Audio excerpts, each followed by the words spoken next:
In a world where faith and politics often collide in uneasy silence, today's breaking news cuts through that silence with a story that echoes from the hidden catacombs of China's underground church to the grand marble halls of the Vatican itself.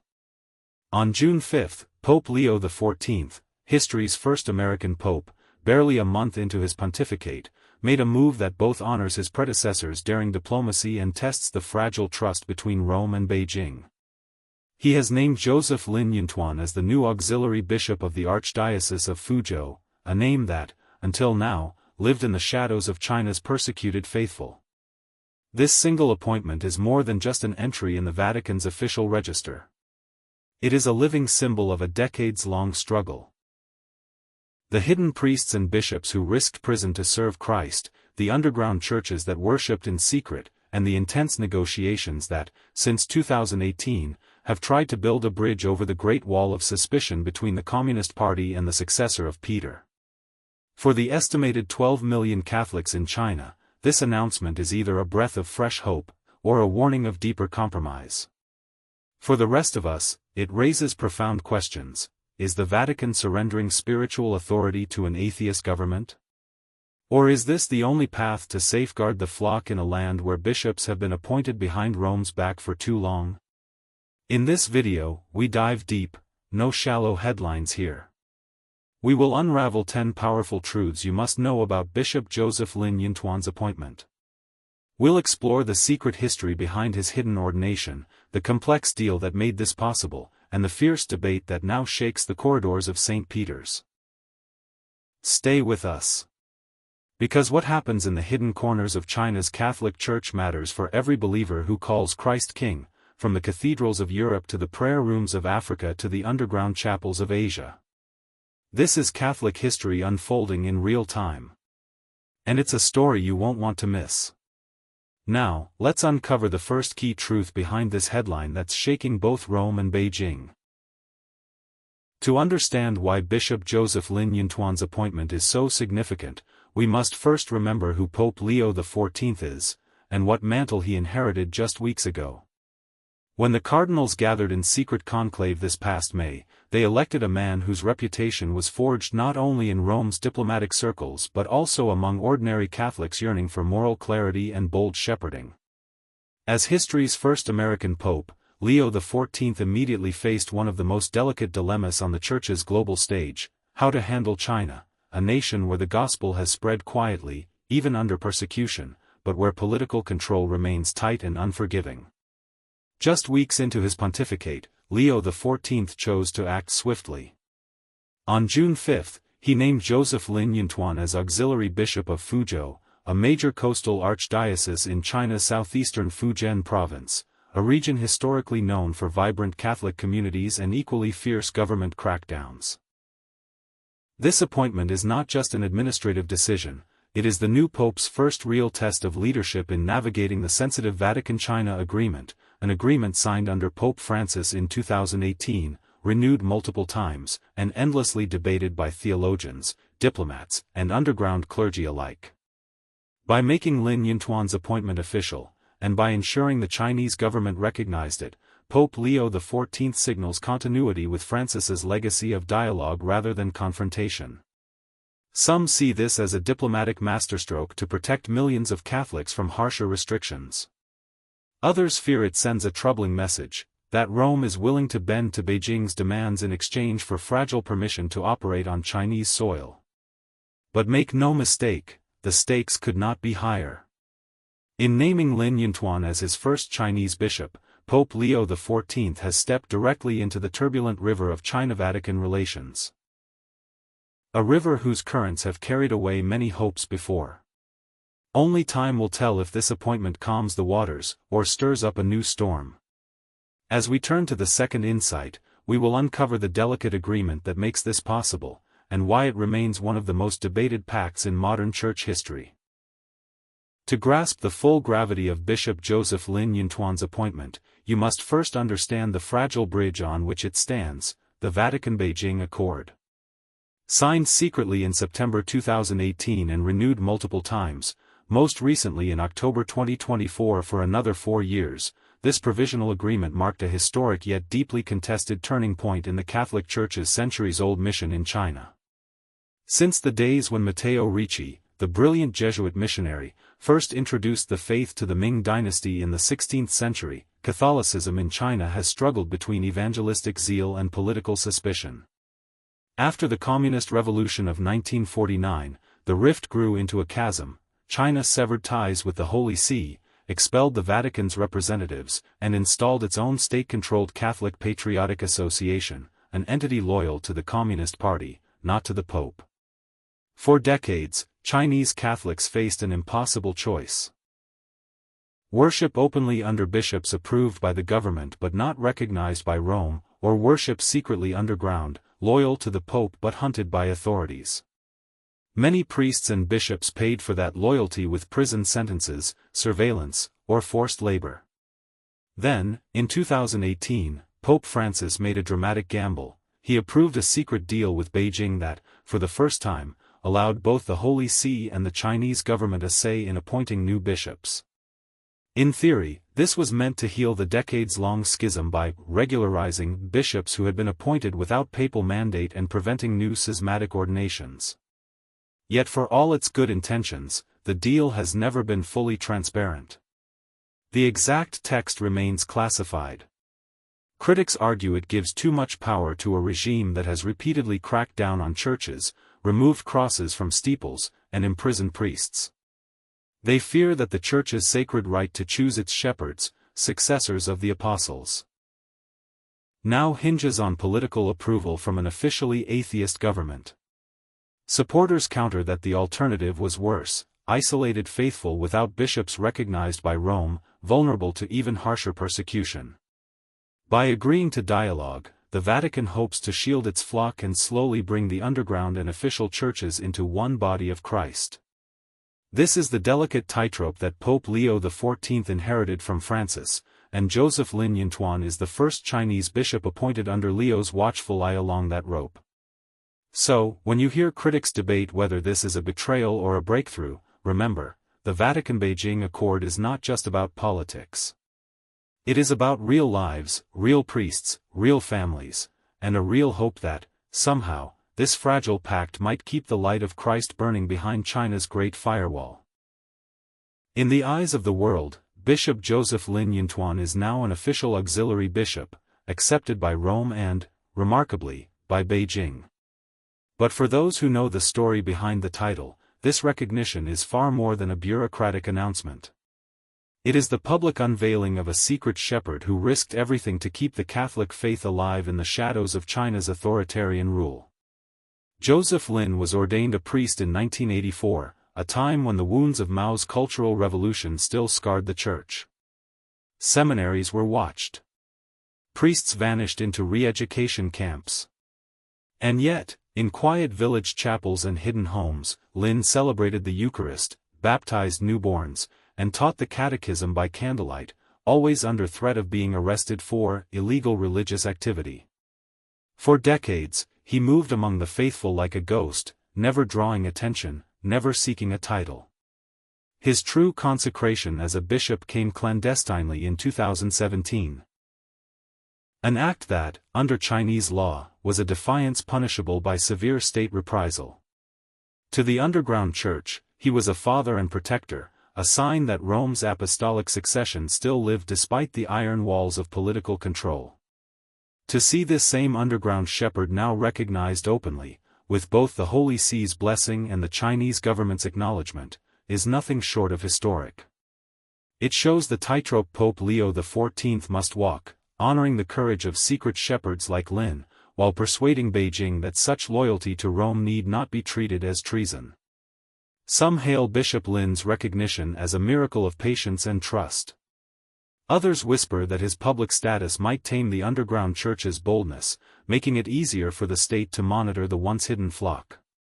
Yet for Lin himself, there is no illusion. He remains the same priest who once broke bread behind locked doors, now called to heal a diocese where decades of division still scar families and parishes. His task is daunting: to be a visible bridge between worlds, Rome and Beijing, old wounds and fragile hopes, state control and spiritual freedom. As one elderly parishioner put it simply, he was our bishop in secret. Now he is our bishop in the light. Long before Bishop Joseph Lin Yuntuan's name appeared in Vatican communiques and international news headlines, his quiet footsteps echoed through the hills and alleyways of Fuzhou. His leadership was never announced by government proclamations nor showcased by elaborate church ceremonies. Instead, it was carved into the daily struggles and humble victories of a persecuted flock who called him simply, Father Lin. In the early 1980s, Lin was ordained a young priest for the Archdiocese of Fuzhou, which sits tucked along China's southeastern coastline, a region rich with ancient Christian roots but battered by waves of political suspicion. From 1984 onward, Lin's pastoral work spanned nearly 2 decades across multiple rural parishes. He would travel on foot or by bicycle, often slipping into homes under the cover of dusk, carrying the sacraments in a simple bag, ministering to families who feared arrest if neighbors overheard their prayers. During these years, Lin was more than a parish priest. He was a spiritual father, a discreet mediator with local authorities, a teacher to seminarians who met in hidden rooms, and a trusted counselor to elderly Catholics who had survived the Cultural Revolution's forced renunciations of faith. When the diocese's leadership was weakened by surveillance and arrests, Lin stepped up without fanfare. From 2003 to 2007, he served as diocesan administrator, a delicate role requiring him to keep the diocese functional and faithful while negotiating an uneasy coexistence with state officials.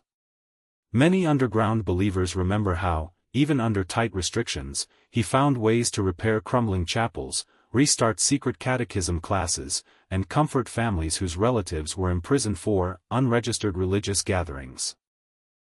Those years forged Lin's reputation not as a charismatic speaker nor a grand strategist, but as a shepherd whose loyalty to Christ and Rome remained steadfast behind locked doors. To the people of Fuzhou, his quiet endurance whispered a powerful truth: even when the church was invisible to the outside world, it never died.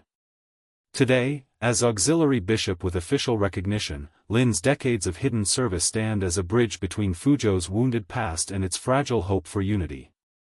His leadership story is not written in papal decrees alone, but in the countless whispered rosaries, secret confessions, and clandestine baptisms that have kept the faith alive, waiting for the day they could stand in the light. To understand the weight of Bishop Lin Yuntuan's appointment, one must first understand Fuzhou itself, a city whose soil has drunk both the tears and the prayers of countless generations of Chinese Catholics. Nestled in Fujian province on China's southeastern coast, Fuzhou has for centuries been a gateway where East meets West, merchants, missionaries, and foreign powers all once brushed its harbors and stone streets. Catholic missionaries first arrived here in the late Ming dynasty, sowing seeds that would grow, wither under persecution, and sprout again with defiant resilience. By the 19th century, Fuzhou had become a vital outpost for the Church's evangelization in China. But it also became a stage for martyrdom, waves of imperial crackdowns, then nationalist suspicions, and finally the Communist Revolution. Each brought new waves of surveillance, forced confessions, and shuttered churches. Yet despite official decrees and iron-fisted campaigns to stamp out so-called foreign religion, the faith in Fuzhou refused to die. Village chapels hid sacred vessels behind rice sacks. Elderly catechists whispered gospel stories to children after dusk. Families risked prison to harbor underground priests for a single secret mass. Even when the Cultural Revolution turned crosses to rubble and priests to prisoners, Fuzhou's Catholics did not renounce the crucified one. They simply went deeper underground, binding themselves together in a secret community sustained by memory and the fierce promise that the gospel's flame could never be extinguished. Today, that same city, once a crucible of suppression, stands as a symbol of what it means to endure in faith. The official archdiocese, led by Archbishop Joseph Kai-Bing-Rui, now works to heal old wounds and reconcile those who spent decades separated by loyalty to the patriotic church or the underground church. Bishop Lin Yuntuan's public recognition shines like a fragile light in this long history of shadows. It hints at a future where Fuzhou might fully unite its faithful under one roof, no longer divided by secrecy and fear, but bound by the same sacraments that once hid in clay pots and darkened rooms. In many ways, Fuzhou's Catholics see themselves in their bishop, faithful, scarred by the past, patient through decades of quiet witness, and now stepping into the open air. For them, this city is not merely a place on a map, it is proof that Christ's Church can suffer greatly, yet remain gloriously alive. When the white smoke rose above the Sistine Chapel and the name Leo XIV echoed through St. Peter's Square, the world knew a new era for the Catholic Church had begun. But few anticipated that one of Leo's earliest and most delicate challenges would come from a nation half a world away, China.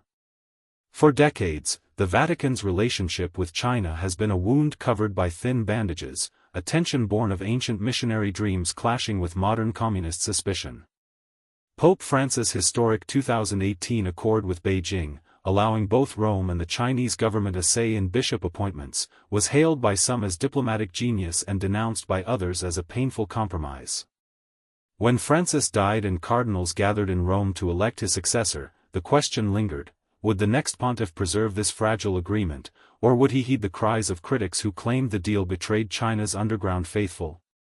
For Pope Leo XIV, the first American pope, a shepherd renowned for bridging divides in his own country, the answer came sooner than expected.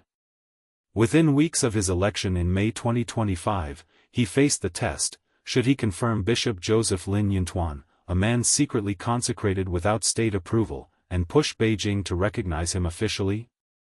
On June 5, Leo made his decision, a decision steeped in prayer, cautious diplomacy, and a daring trust in the same spirit that guided Francis. By naming Lin as the auxiliary bishop of Fuzhou within the framework of the controversial accord, Leo signaled to the world that he would not abandon the path laid by his predecessor, despite mounting opposition from conservative cardinals and outspoken Catholics who view Beijing's interference as unacceptable. His move was not just symbolic. It declared that the Vatican still believes dialogue, even with authoritarian regimes, can yield slow but meaningful fruits. By standing firm, Leo XIV reaffirmed the Holy See's commitment to heal the split between China's patriotic and underground churches, a fracture that has weakened China's Catholic witness for generations. But the risks are enormous. Critics argue that Beijing has repeatedly tested the Vatican's patience, approving bishops without Rome's blessing and placing severe restrictions on religious education and evangelization. Many fear that Leo's gentle diplomacy may embolden the Chinese Communist Party to tighten its grip further, controlling pastors and persecuting dissenters behind polite smiles.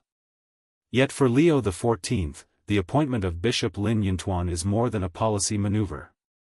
It is a test of whether mercy and patience can break walls that brute force never could. It is an echo of Christ's call: be as wise as serpents and as innocent as doves. This first test in China policy may well define the early legacy of Pope Leo's reign. Succeed, and he might fulfill the long-held dream of fully reconciling China's divided flock. Fail, and he risks becoming a pope remembered for trusting a regime that many believe cannot be trusted. As news of Bishop Joseph Lin Yuntuan's official recognition echoed across Catholic communities worldwide, not every voice joined in the cautious applause. Instead, a growing chorus of skeptics has sounded the alarm: has the Vatican yielded too much spiritual ground to a regime determined to bend religion to its will? For decades, China's Communist Party has treated religion not as an inviolable matter of conscience but as a tool to be monitored, molded, and, when necessary, suppressed.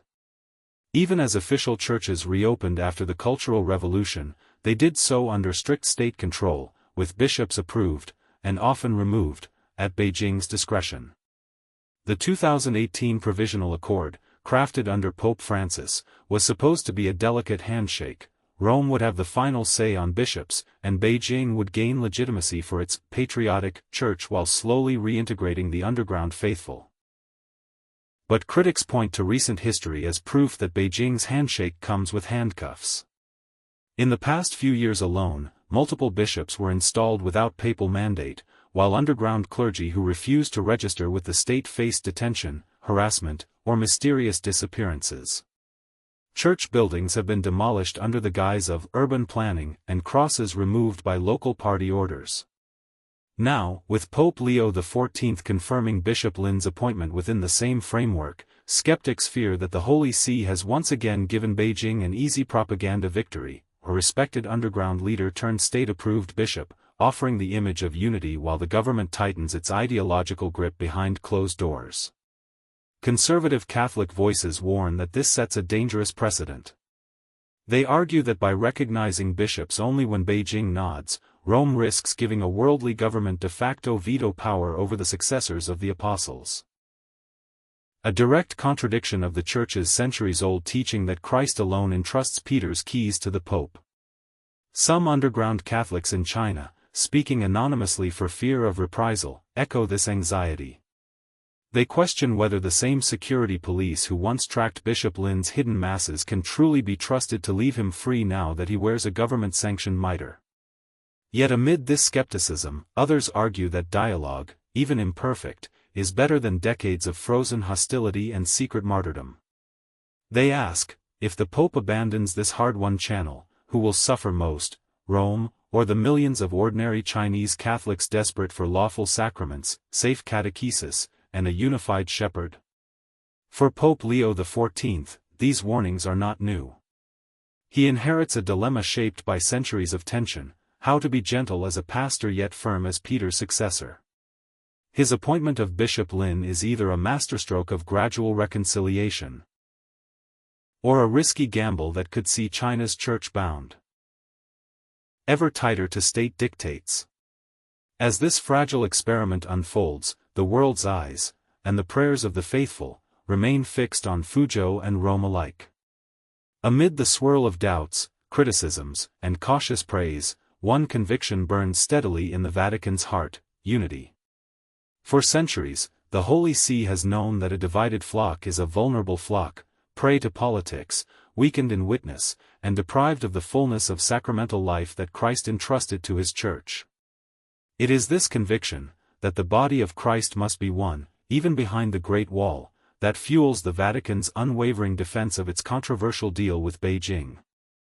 From the days of clandestine missionary bishops sneaking through China's imperial ports, the dream has been the same: that no Catholic in China should have to choose between loyalty to Rome and obedience to their government, between worshipping openly or hiding in the shadows. When Pope Francis, guided by long hours of negotiation and prayer, renewed the 2018 accord multiple times, the message was clear: Rome would rather risk misunderstanding than abandon millions of faithful souls to isolation. Now, under Pope Leo XIV, the Vatican reaffirms that vision with fresh urgency. In its official statement announcing Bishop Joseph Lin Yuntuan's appointment, the Holy See called it a fruit of dialogue, not a surrender, but a sign that careful conversation can bridge divides where persecution once reigned. Vatican diplomats privately admit the deal is far from perfect. They know the Chinese Communist Party is not a gentle partner. They know that past decades have seen promises broken, churches shuttered, and priests jailed. Yet they argue, humbly but firmly, that without a channel of dialogue, things would be far worse. With Lin's appointment, the Vatican hopes to show that once underground pastors can be brought into the light, that the faithful can gather openly, and that one day, the Church in China might speak with a single voice: Catholic, apostolic, and truly universal. Some Vatican officials point to history, that even during the darkest centuries of oppression, from ancient Roman persecution to communist gulags, patient endurance and prudent compromise sometimes bore fruits that the sword could not cut down. For Pope Leo XIV, the dream is not simply political but pastoral. He knows each hidden Christian in China is a soul precious to Christ. He prays that one bishop, properly recognized, might mean one less family worshipping in fear, one more child receiving catechism in daylight, one more mass offered without police at the door. The Vatican's hope is unity. Not in theory, but in living parishes, reconciled dioceses, and a church that breathes freely both in Beijing's halls and Rome's basilicas. Whether this hope will flourish or falter remains to be seen. Behind every bishop's title and every Vatican statement lies a story written in the silence of hidden chapels, whispered confessions, and secret masses under flickering candlelight. Bishop Joseph Lin Yuntuan's appointment is more than a headline, it is the culmination of a lifetime spent embodying a legacy of quiet courage, carved out in the face of fear and control. Born in a China where to love Christ openly was to risk prison or worse, Lin Yuntuan did not inherit an easy path to the priesthood. He studied quietly, prayed fervently, and was ordained at a time when surveillance and informants shadowed every parish door. His pastoral care extended far beyond the pulpit, to families terrorized by raids, to catechists teaching children the rosary by heart because printed catechisms were forbidden, and to elderly believers whose last confession had to be heard in a rice paddy at night. In 2017, long before the ink dried on the Vatican-Beijing Accord, Lin Yuntuan accepted clandestine consecration as bishop, a move that could have cost him his freedom at any moment. Yet he did not flee or boast, he served in humility, guiding the faithful from the shadows while protecting them from retaliation. During years of political thaw and tightening crackdowns, he was a gentle father to an anxious flock. He taught seminarians to be wise as serpents yet innocent as doves, to love their homeland yet never betray their baptismal promises. Parish after parish in Fuzhou saw his hidden hand at work, building prayer groups, mending old wounds between state-sanctioned and underground believers, and defending the sacraments as the beating heart of Catholic identity. Today, as the world sees him step into the light with the Vatican's blessing and Beijing's rare acknowledgement, Catholics in Fuzhou remember the decades when he led them from behind the veil. Many weep with gratitude.